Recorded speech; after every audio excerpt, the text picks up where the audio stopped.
آج ہم آپ کو محرم اور کربلا سے جڑے تمام واقعات کی ایک ٹائم لائن یا فیملی ٹری دکھانے جا رہے ہیں۔ چنانچہ آج ہم خاص طور پہ دیکھیں گے کہ پہلی محرم سے 10 محرم تک کون سے اہم واقعات ہوئے، بنو امیہ اتنے طاقتور کیسے ہو گئے کہ نبی پاک کے خاندان کے خلاف نکل آئے، یزید کی فوج کا کمانڈ سٹرکچر کیا تھا اور اس کے سب سے خاص کمانڈر کون تھے، اور کربلا کے واقعے کی اصل وجوہات کیا تھیں۔ ویورز، میں ہوں احتشام ارشد اور آپ دیکھ رہے ہیں دا انفوٹینمنٹ چینل۔ محرم کے تمام واقعات کو سمجھنے کے لیے ہمیں تیسرے خلیفہ راشد حضرت عثمان بن عفان رضی اللہ تعالیٰ عنہ پہ جانا پڑے گا، جن کا تعلق بنو امیہ سے تھا اور جنہیں سن 656 صدی عیسوی میں باغیوں کے ایک گروپ نے شہید کر دیا۔ ان کی شہادت کے بعد اسلام کا پہلا اور سب سے بڑا فتنہ شروع ہوا اور مسلمان خانہ جنگی کا شکار ہو گئے۔ چوتھے خلیفہ راشد حضرت علی رضی اللہ تعالیٰ عنہ نے اس خانہ جنگی کو روکنے کے لیے کئی اقدامات کیے، جس میں ایک اقدام یہ بھی تھا کہ انہوں نے تمام علاقوں کے گورنرز کو معزول کر دیا، لیکن ان میں ایک گورنر ایسے بھی تھے جنہوں نے حضرت علی کا یہ فیصلہ ماننے سے انکار کر دیا اور خلیفہ کے خلاف بغاوت کر دی۔ یہ بنو امیہ سے تعلق رکھنے والے شام کے گورنر امیر معاویہ تھے، جنہوں نے اپنے کزن عثمان کی شہادت کا بدلہ لینے کا مطالبہ کیا۔ چنانچہ چوتھے خلیفہ راشد حضرت علی اور امیر معاویہ کے درمیان جنگوں کا ایک سلسلہ شروع ہوا۔ مورخین لکھتے ہیں کہ 5 سالہ اس خانہ جنگی کے دوران مسلمان 3 فرقوں میں تقسیم ہو گئے، جس میں شیعہ، سنی اور خارجی شامل تھے۔ اسی خانہ جنگی کے دوران حضرت علی رضی اللہ تعالیٰ عنہ کو بھی شہید کر دیا گیا اور ان کے بعد ان کے بڑے بیٹے حضرت حسن رضی اللہ تعالیٰ عنہ کو 5واں خلیفہ چن لیا گیا، جنہوں نے امیر معاویہ سے ایک معاہدہ کرتے ہوئے حکومت ان کے حوالے کر دی اور مسلمانوں کی اس خانہ جنگی کا خاتمہ کر دیا۔ لیکن اس خانہ جنگی کے خاتمے کے بعد مسلمانوں کی خلافت راشدہ کا بھی خاتمہ ہو گیا۔ چنانچہ سن 661 صدی عیسوی میں امیر معاویہ نے بنو امیہ کی اموی سلطنت اور مسلمانوں کی پہلی بادشاہت کی بنیاد رکھی۔ سن 676 صدی عیسوی میں امیر معاویہ نے حسن معاویہ ٹریٹی کو توڑتے ہوئے اپنے بیٹے یزید کو اپنا جانشین مقرر کر دیا، اور حالات اس وقت بہت زیادہ خراب ہونے لگے جب سن 680 میں ان کی موت کے بعد یزید تخت نشین ہوا۔ یزید تخت نشین ہوتے ہی یہ جان چکا تھا کہ نبی پاک صلی اللہ علیہ وآلہ وسلم کے گھرانے یعنی حسین رضی اللہ تعالیٰ عنہ کی بیعت لینا سب سے ضروری تھا، کیونکہ اگر حسین نے بیعت کر لی تو تمام مسلمان بیعت کر لیں گے۔ ویورز، تو چلیں اس جگہ ہم یزید کی فوج پہ ایک نظر ڈالتے ہیں۔ کسی شک کے بغیر اموی فوج کا سپریم لیڈر یزید ابن معاویہ خود تھا، جس نے امام حسین کو قابو کرنے کے لیے کوفہ اور بصرہ کا گورنر عبید اللہ ابن زیاد کو لگا دیا، جو کربلا کی جنگ کا مین آرکیٹیکٹ اور ایک ظالم ترین گورنر تھا۔ ابن زیاد کے ماتحت یزیدی فوج کا براہ راست کمانڈر عمر ابن سعد تھا، جس نے امام حسین کے خلاف جنگ کو لیڈ کیا۔ عمر ابن سعد کے انڈر کئی جنرلز، قبائلی سردار اور فیلڈ کمانڈرز تھے، جن میں شمر بن ذوالجوشن، حر بن یزید اور کئی دوسرے کمانڈرز شامل تھے۔ چنانچہ یزید نے تلوار کے زور پہ مسلمانوں سے بیعت لینا شروع کی۔ ان دنوں مدینہ کا گورنر ولید بن عتبہ تھا، جس نے امام حسین کو اپنے دربار میں طلب کیا اور انہیں یزید سے بیعت کرنے کو کہا، جس کا آپ رضی اللہ تعالیٰ عنہ نے 2 ٹوک انداز میں انکار کر دیا۔ ان حالات کو دیکھتے ہوئے امام حسین اسی رات اپنے خاندان کے ساتھ مکہ ہجرت کر گئے، جہاں وہ کئی مہینوں تک مقیم رہے۔ مکہ میں رہتے ہوئے کوفہ کے لوگوں نے آپ رضی اللہ تعالیٰ عنہ کو کئی خط لکھے اور ہر دفعہ اس بات کی یقین دہانی کرائی کہ ہم آپ کا ساتھ دیں گے اور یزید کے خلاف لڑیں گے۔ چنانچہ خود کوفہ جانے سے پہلے امام حسین نے اپنے چاچا عقیل کے ایک بیٹے مسلم بن عقیل کو کوفہ بھیجا۔ کوفہ کے لوگوں نے مسلم بن عقیل کا عظیم و شان استقبال کیا اور 20,000 سے زائد لوگوں نے امام حسین کے ہاتھ پہ بیعت کرنے کا وعدہ کیا۔ مسلم بن عقیل نے امام حسین کو ایک خط میں کوفہ کی ساری صورتحال بھیجی، جسے پڑھتے ہی امام حسین نے مکہ سے کوفہ ہجرت کرنے کا فیصلہ کیا۔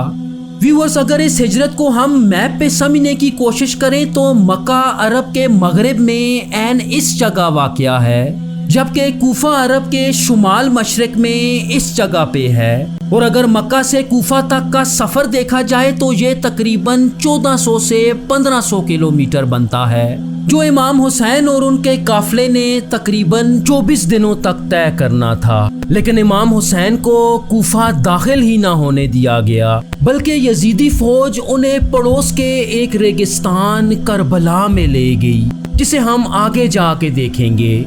جب امام حسین رستے میں تھے تو کوفہ کے گورنر عبید اللہ ابن زیاد نے مسلم بن عقیل کو قید کر لیا اور اپنے محل کی چھت سے پھینک کے انہیں شہید کر دیا۔ یہی وجہ ہے کہ مسلم بن عقیل کو کربلا کا سب سے پہلا شہید مانا جاتا ہے۔ امام حسین کو مسلم بن عقیل کی شہادت کی خبر مل چکی تھی، لیکن اس کے باوجود آپ رضی اللہ تعالیٰ عنہ نے کوفہ کی طرف اپنا سفر جاری رکھا۔ دوسری طرف یزید نے اپنے ایک جنرل حر بن یزید کو 1000 کے لشکر کے ساتھ امام حسین کی طرف بھیجا۔ حر بن یزید نے امام حسین کے قافلے کو دریائے فرات کے کنارے ایک ریگستان میں روک لیا۔ جب امام حسین نے اپنے لوگوں سے اس مقام کے بارے میں پوچھا تو انہیں بتایا گیا کہ یہ کربلا کا مقام تھا۔ چنانچہ 2 محرم الحرام کو امام حسین اور ان کے قافلے نے کربلا کے مقام پر پڑاؤ ڈالا۔ روایات میں آتا ہے کہ امام حسین نے مقامی لوگوں سے یہ زمین 60,000 درہم میں خرید لی، تاکہ اس بات کو یقینی بنایا جا سکے کہ انہیں اور ان کے ساتھیوں کو بنو امیہ کی بجائے اپنی ملکیت کی زمین پہ دفن کیا گیا۔ اسی دن ابن زیاد نے امام حسین کے نام ایک خط بھیجا کہ یا تو آپ یزید کے ہاتھ بیعت کر لیں یا پھر موت کا سامنا کریں۔ 3 محرم کو یزید نے اپنے کمانڈر عمر بن سعد کو 4000 کا لشکر دے کے کربلا میں بھیجا، جو کربلا کے میدان میں یزیدی فوج کا سپریم کمانڈر تھا۔ ویورز، عمر بن سعد مشہور صحابی رسول سعد بن ابی وقاص کا بیٹا تھا۔ روایات کے مطابق امام حسین سے جنگ کرنے کے لیے جو پرچم سب سے پہلے بلند ہوا وہ عمر بن سعد کا ہی تھا۔ لیکن آخر عمر بن سعد ان 72 نہتے افراد کے لیے اتنی زیادہ فوج کیوں جمع کر رہا تھا؟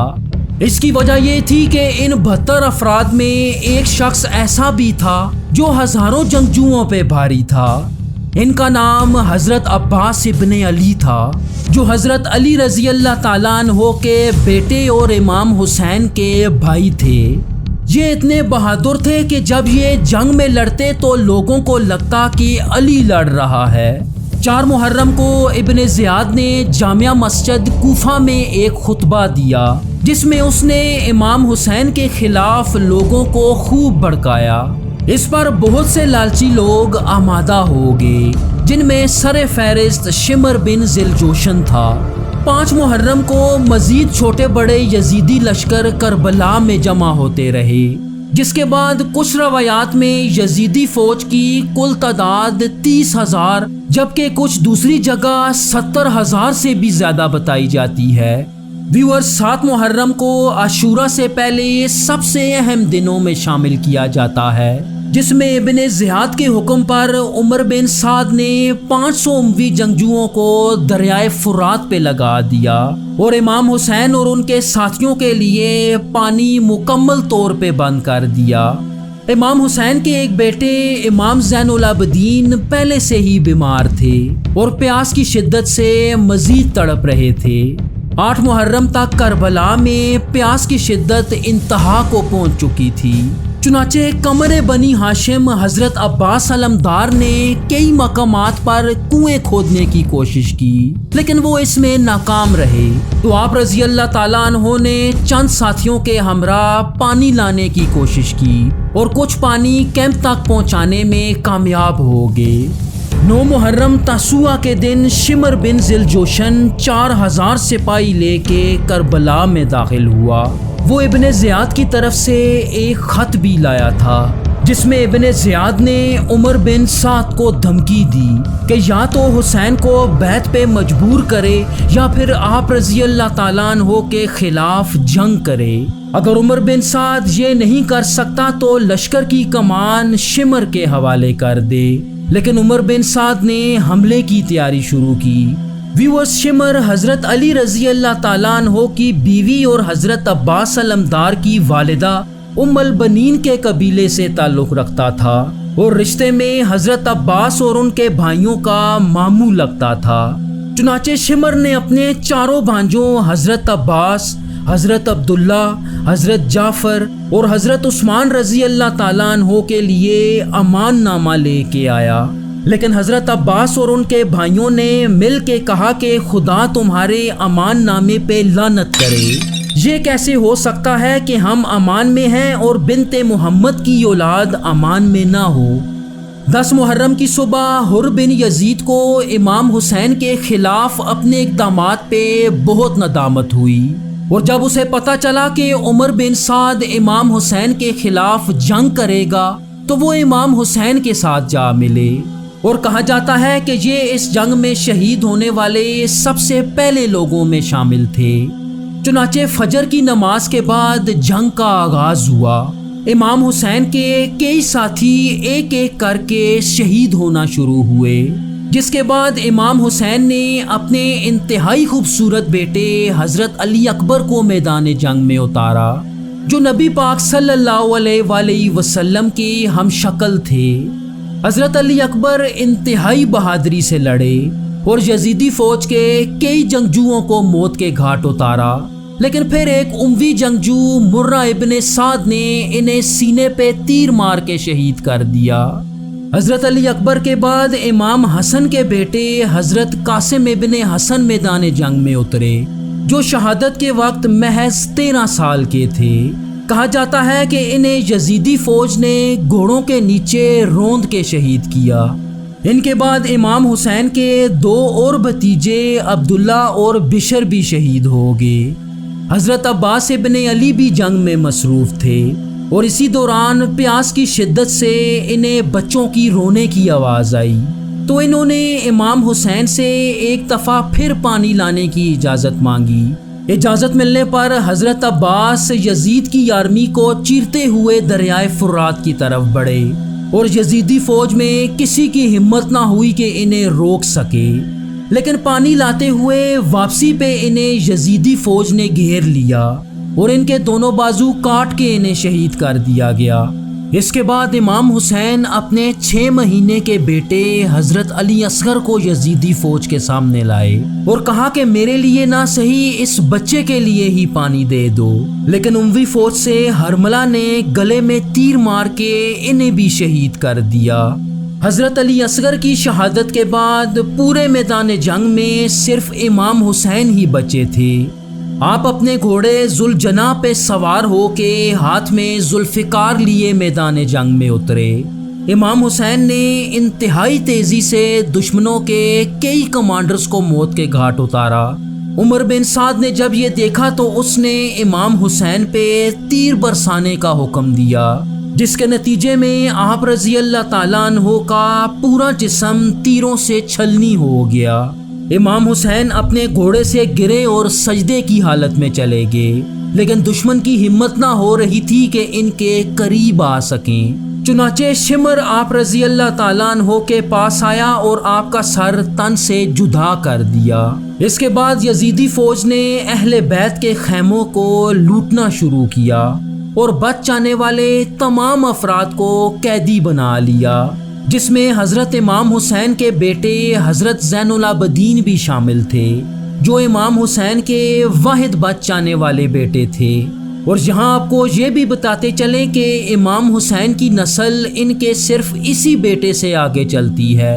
امام حسین کی شہادت کے بعد بنو امیہ اور یزید کے خلاف کئی بغاوتیں اٹھیں، جن میں سر فہرست مختار سقفی کی تحریک تھی، جنہوں نے قاتلین حسین کو چن چن کے قتل کیا۔ سن 750 صدی عیسوی میں بنو امیہ کے حکمرانوں کے خلاف عباسیوں نے بغاوت کر دی اور اموی حکومت کا خاتمہ کرتے ہوئے اپنی عباسی سلطنت کی بنیاد رکھ دی، اور یہ سلطنت اگلے تقریباً 500 سال تک قائم رہی، اور اس کا خاتمہ منگول کمانڈر ہلاکو خان کے ہاتھ ہوا۔ ویورز، امام حسن اور امام حسین کی اولاد میں کیا فرق ہے؟ اس کے ساتھ ساتھ یزید کی اولاد آج کل دنیا میں کہاں پائی جاتی ہے؟